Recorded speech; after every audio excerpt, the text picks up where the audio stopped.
All right, hey YouTube, how you doing? It's Max again.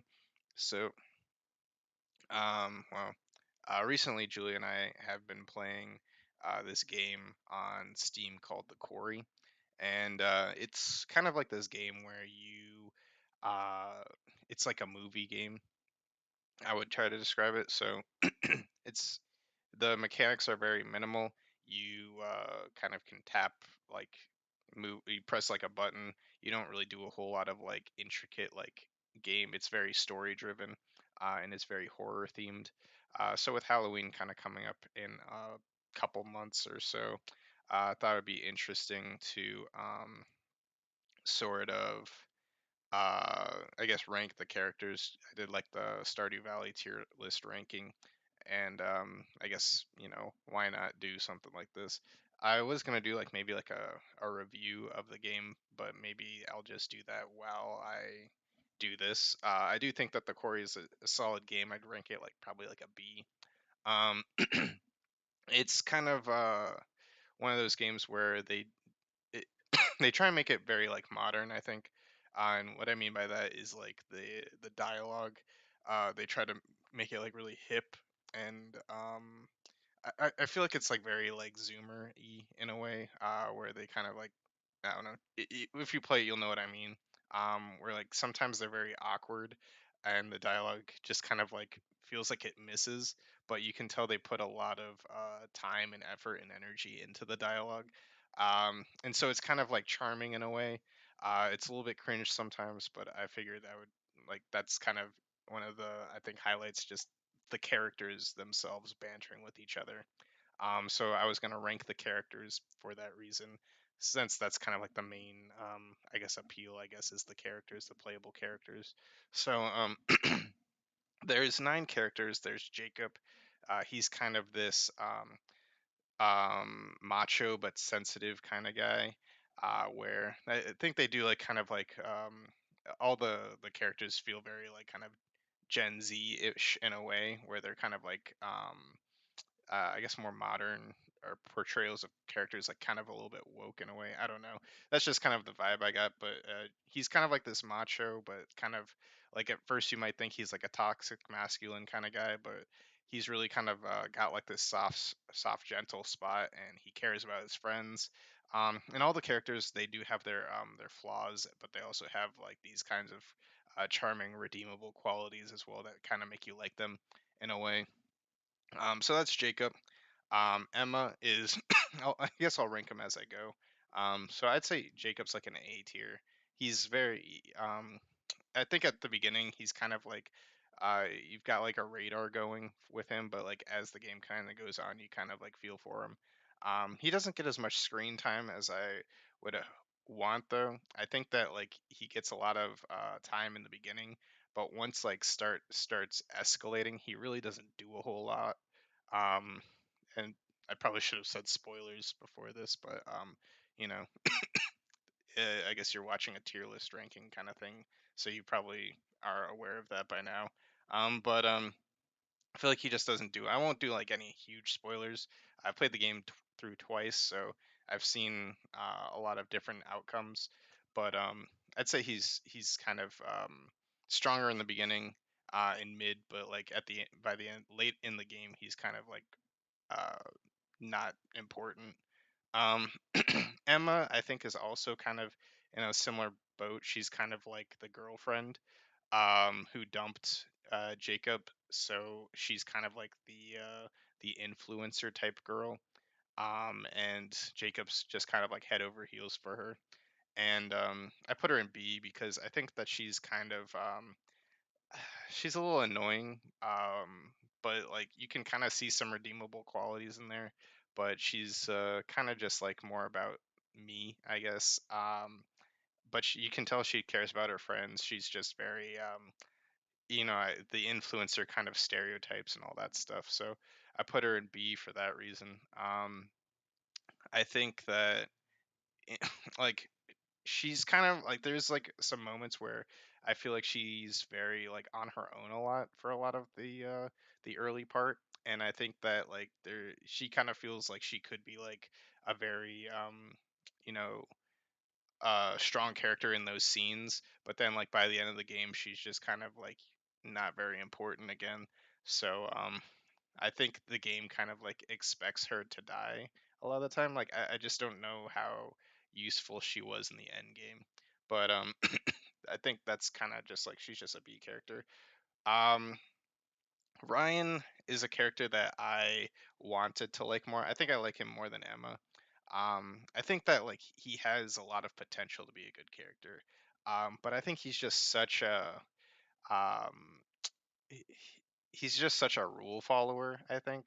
And like not that that's a bad thing, but I think that he's very like, and again this is probably more spoilers, but he's just very like kind of blind, I guess, and very like antagonistic and confrontational when he shouldn't really be.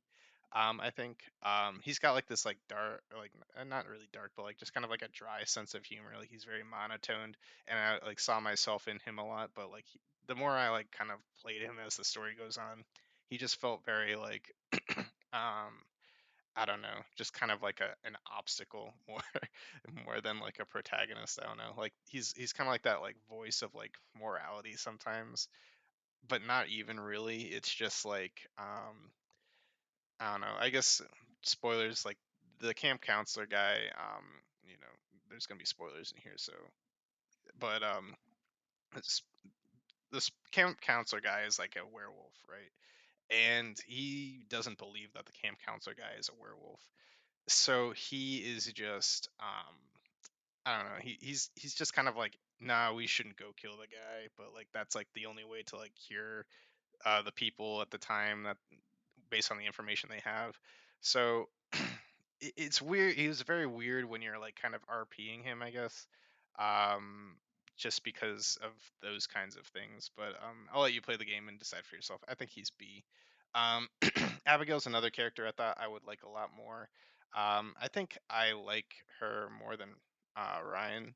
You do get a lot of playtime with Ryan, which is nice. You don't get that much playtime with Abigail, and I feel like that's kind of like why she's B.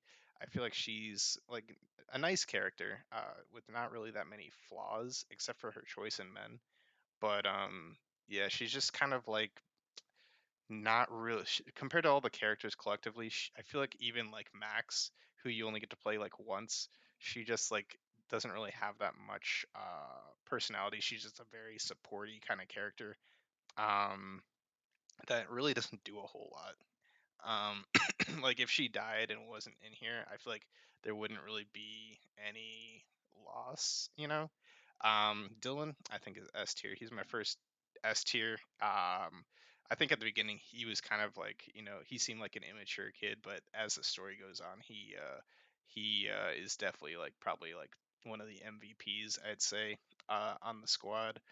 Um, I think that like that's pretty much like my summary of him. He just at first you might hate him, but like as the story goes on, I feel like he's just an S tier character. And while I'm giving spoilers, I'll just I guess you know he's not the smartest, but he is kind of smart at the same time. I really like that kind of like he's very like passionate about like what is it, like AV, which is like the radio kind of stuff, and I think that that's like a very like quirky kind of like cool little character trait to have. Whereas like I don't really know what Abigail's passions are. I know that Ryan likes podcasts, and I know that she's an influencer, but I feel like the AV thing is just like a more noticeable character like hobby, and it is put to use.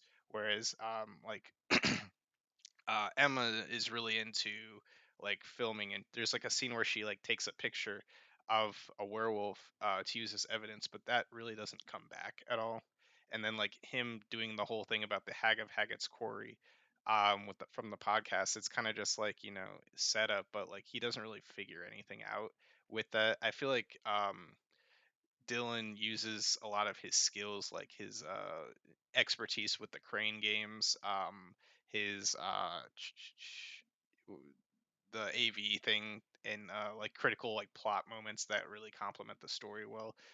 So I liked him there, and he's kind of like not he doesn't really do a lot of the like some of these characters use like guns and stuff. He doesn't do anything like cool with guns. He's just very like uses his like in innate, I guess not really innate, but his like skills that he's had prior, and he makes some sacrifices depending on how you play. So I don't know. I think that he's an S tier character. Same with Caitlyn. I think that Caitlyn, was played by Brenda Song, which was funny because it reminded me of the Sweet Life of Zach and Cody, and he kind of looks like a Sprouse. So it was just kind of funny seeing them kind of interact together, even though he's not a Sprouse. It just kind of reminded me of that. But Brenda Song's character Caitlyn, I think she was S tier too.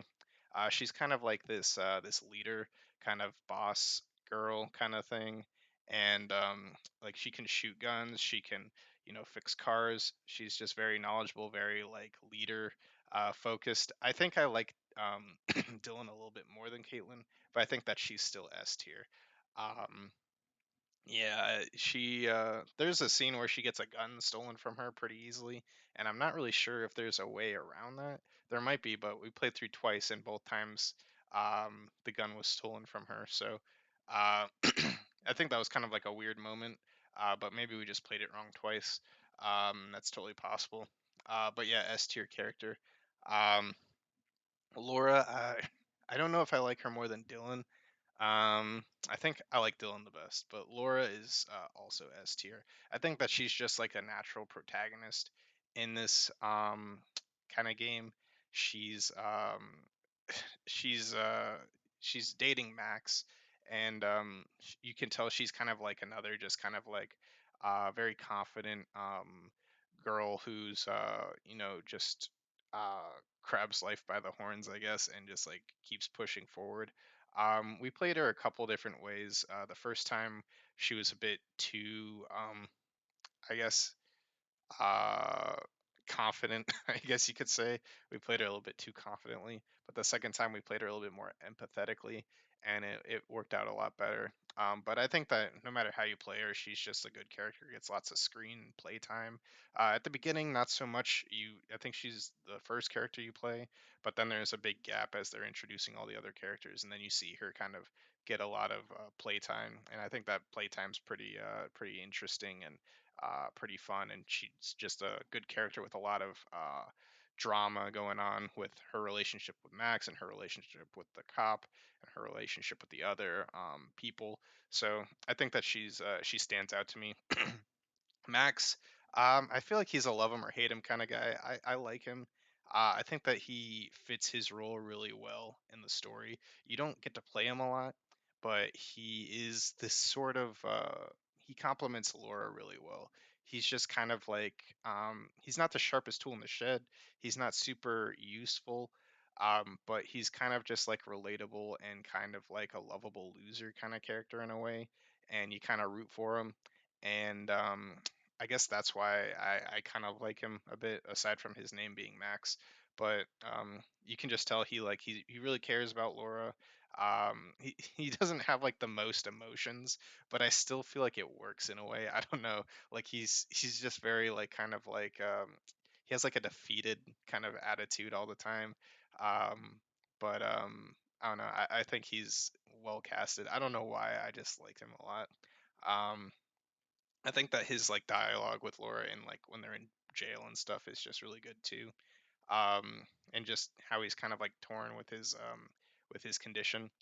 And then last but not least is Nick. And I feel like I just don't like Nick that much. I feel like he doesn't really have a lot of time to shine.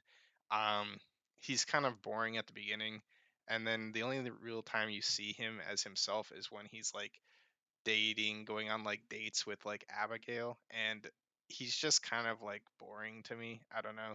And his character model feels a little bit like less polished than everyone else's.